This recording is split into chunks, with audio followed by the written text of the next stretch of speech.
We've covered quite a bit, and I wanted to make sure that we had time to shift into our new segment that we're calling SPM Mythbusters. This is our opportunity to kind of debunk some of the common myths around sales performance management. How it works is I'm going to share a myth with you, and then you share the truth on the issue and give your perspective on debunking or validating this myth. Okay, kick us off. Sales planning and sales compensation should be managed separately for efficiency.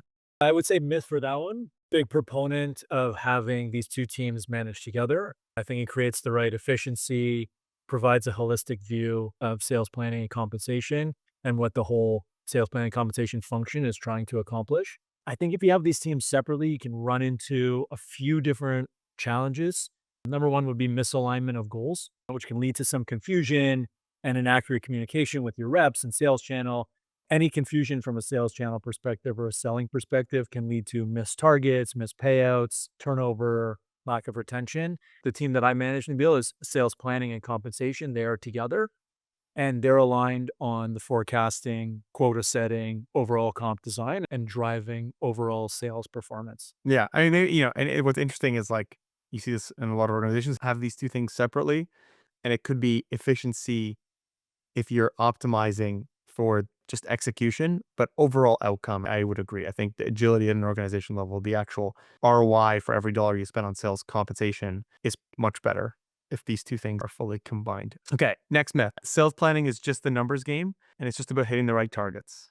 I would argue that it's got some truth to it. I wouldn't argue that it's a full myth, but there is some components of it. Look, if you don't set the right sales plan to achieve your objectives, there's no point in setting a sales plan that you're going to miss on your top line numbers. Yeah. So you do have to set something that can get you there. But I think it's not just a numbers game. The right targets are going to lead to the right motivation. Everyone has a budget for the year and targets, but if your sales channel is blowing their Q1 numbers out of the water, you'd want to adjust your Q2 numbers in order to drive that right type of motivation and maintain your comp expense plan.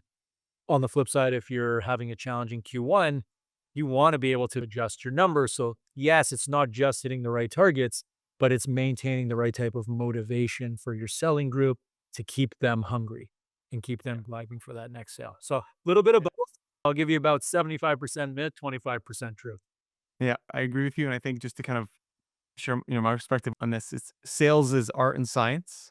And on the sales planning side, our goal should be to every day, every month, every year, add more data that takes the art and brings that art to science.